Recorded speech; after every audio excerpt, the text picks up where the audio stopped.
আবার আমি চলে এসেছি কাঁচা আমের আরেকটি রেসিপি নিয়ে, র ম্যাঙ্গো রাইস। এটি আমার সাউথ ইন্ডিয়ান এক বন্ধুর কাছ থেকে শেখা। এটা খেতেও যেমন সুস্বাদু আর বানানোই কিন্তু খুবই সহজ। নমস্কার বন্ধুরা, মুনমুনের পাঁচফোড়নে সকলকেই স্বাগত। আর আজকের গ্রিন ম্যাঙ্গো রাইসের রেসিপি যদি ভালো লেগে থাকে অবশ্যই লাইক আর শেয়ার করতে ভুলবেন না। আর বন্ধুরা, রেসিপিটিকে পুরো সম্পূর্ণ দেখে নেওয়ার জন্য অনুরোধ থাকলো। আমি এর জন্য নিয়েছি 200 গ্রামের ওজনের একটা কাঁচা আম। আমটাকে বেশ ভালো করে ধুয়ে প্রথমেই যেটা করতে হবে, আমাদের আমের খোসাটাকে বেশ ভালো করে তুলে নিতে হবে। এতটাই ভালো করে আমাদের তুলতে হবে যেন আমের গায়ে কোনো রকম গ্রিন মানে খোসা যেন একটু লেগে না থাকে। ঠিক দেখে নেবেন, ঠিক এরকম করে কিন্তু আমরা তুলে নেব। দেখছেন হালকা হালকা সবুজ যেটা আছে সেটাও কিন্তু আমি তুলে ফেলছি। তাহলে খোসাটা ছাড়ানোর পরেই আমি কি করছি, আমটাকে ভালো করে গ্রেট করে নিচ্ছি। আর যখন আমটা গ্রেট করবেন বন্ধুরা, একটু সাবধানে করবেন, কারণ একটু তো ধৈর্য লাগবেই আমটাকে গ্রেট করার জন্য। এই রেসিপিটা জানেন ভীষণই সহজ একটা রেসিপি, আর খেতে কিন্তু দুর্দান্ত হয়। আর এই গরমকালে যখন মনে হয় রান্নাঘরে বেশি কিছু করতে ইচ্ছে করে না, তখন কিন্তু এই রেসিপিটা করে নিতে পারেন।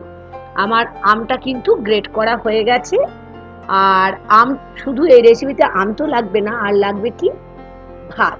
যে ভাতটা আপনারা আগের থেকেও করে রাখতে পারেন। এটা আমার দেখুন গ্রেট করার পরে 100 গ্রাম ওজনের হলো। আর ভাত যেটা নিয়েছি 200 গ্রাম ওজনের, ভাতটাকে আগের থেকে আমি সেদ্ধ করে রেখেছিলাম। আমি সেদ্ধ চালই ব্যবহার করেছি, আপনারা ইচ্ছে হলে বাসমতি চালও ব্যবহার করতে পারেন। আসুন শিখে নিই আজকের রেসিপি গ্রিন ম্যাঙ্গো রাইস। এর জন্য প্রথমে আমাদের গ্যাস স্টোভ তো জ্বালাতেই হবে, আর তার সাথে সঙ্গে সঙ্গে বসিয়ে দিলাম একটা ফ্রাই প্যান। ফ্রাই প্যানটা বেশ ভালো করে গরম হয়ে যাওয়ার পরে আমি 3 থেকে 4 চামচ সাদা তেল, এটা দিতে হবে, সাদা তেল দিয়ে রান্না করতে হবে, মানে ভেজিটেবল অয়েল দিয়ে, সর্ষের তেল দিয়ে একদমই নয়। প্রথমে নিয়ে নিলাম বড় চামচের 2 চামচ কাঁচা বাদাম। ফ্লেমটাকে লো টু মিডিয়ামে রেখে কাঁচা বাদামটাকে আমি এটাকে বেশ ভালো করে ভেজে নিচ্ছি। আপনারা এর জন্য রোস্টেড বাদামও ব্যবহার করতে পারেন, তবে আমি এখানে কাঁচা বাদামই ব্যবহার করছি। এখানে দিয়ে দিলাম বড় চামচের 1 চামচ, এটা কি ছোলার ডাল, ঠিক আছে। আর তার সাথে দিলাম 1.5 চামচ বড় চামচের বিউলির ডাল। আর তার সাথে দিচ্ছি 1 চামচ, ছোট চামচের 1 চামচ সর্ষে। আর সঙ্গে দেব 2 থেকে 3টে শুকনো লঙ্কা। লঙ্কার বোটাটাকে আমি ছাড়িয়ে নিচ্ছি। আর এগুলো দেওয়ার পরে লো টু মিডিয়াম ফ্লেমে বেশ ভালো করে 1 থেকে 2 মিনিটের মতো আমাদের ভেজে নিতে হবে। যখন দেখবেন একটা খুব সুন্দর একটা ভাজার গন্ধ আসছে বিউলির ডাল, ছোলার ডাল আর বাদাম থেকে, তখন এখানে আমি কিছু কারি লিভ আগের থেকে ধুয়ে শুকিয়ে রেখেছিলাম, সেগুলো দিয়ে দিলাম 10 থেকে 15টার মতো। আর কারি পাতাটা দেওয়ার পরে আবার কয়েক সেকেন্ডের জন্য এটাকে আমি ভালো করে ভেজে নিলাম। আর তার সাথে দিয়ে দিচ্ছি 1/3 চামচ হলুদ। হলুদ কিন্তু খুবই সামান্য লাগবে, তবে হলুদটা কিন্তু দিতে লাগবে। আর এখানে আমি 2টো কাঁচা লঙ্কা স্লিট করে রেখেছিলাম, মানে মাঝখান থেকে কেটে রেখেছিলাম। আপনারা ইচ্ছে মতো ঝালটা দিতে পারেন, কেউ যদি একটু বেশি ভালোবাসেন ঝাল দিতে পারেন 3 থেকে 4টাও।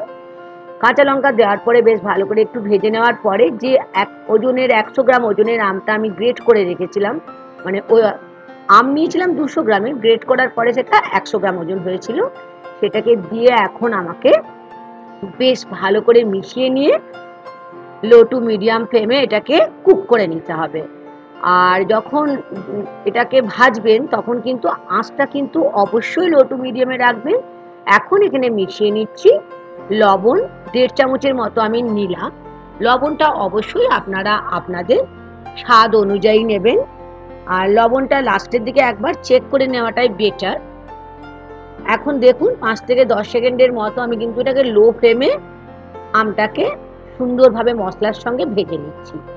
আমাদের কাঁচা আম দিয়ে ভাত বানাবার মশলা কিন্তু রেডি হয়ে গেছে।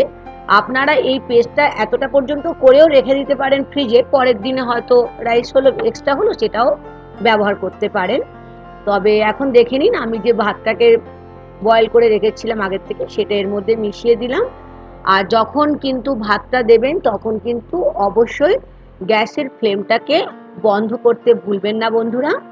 আর খুব হালকা হাতে এটাকে কিন্তু মেশাতে হবে, ভাতটা কিন্তু যেন ঘেটে না যায়। সেই জন্য আমাদের যে ভাতটা বানাতে হবে সেটা একটু ঝরঝরে বানালে ভালো হবে। আর আমি এখানে চেক করে দেখলাম লবণটা কম, তাই এখানে অল্প লবণ আবারও মিশিয়ে দিলাম। আর লবণ মেশাবার পরে হালকা হাতে এটাকে আমি একটু মিশিয়ে নিচ্ছি। আমাদের আজকের গ্রিন ম্যাঙ্গো রাইস কিন্তু রেডি হয়ে গেছে। উপর থেকে দিয়ে দিলাম ফ্রেশ ধনেপাতা কুচো করে দিয়ে দিলাম। আপনারা ইচ্ছে হলে নারকেলও গ্রেট করে দিতে পারেন। আজকের green mango rice south Indian recipe কেমন লাগলো? আশা করি খুবই ভালো লেগেছে। আর ভালো লাগলে লাইক শেয়ার করতে ভুলবেন না। আর তার সাথে নতুন বন্ধু হলে আমার চ্যানেলটিকে সাবস্ক্রাইব করে নেওয়ার অনুরোধ থাকলো। আপনারা গ্রিন ম্যাঙ্গো রাইস চিপসের সাথে খেতে পারেন, কিংবা পাঁপড়ের সাথেও খেতে পারেন, কিংবা বাচ্চাদের লাঞ্চ বক্সেও দিতে পারেন। খুব সহজে গরমকালের সাউথ ইন্ডিয়ান একটা রেসিপি গ্রিন ম্যাঙ্গো রাইস আজ আমরা শিখে নিলাম। আজ এই পর্যন্ত বন্ধুরা, থ্যাংক ইউ।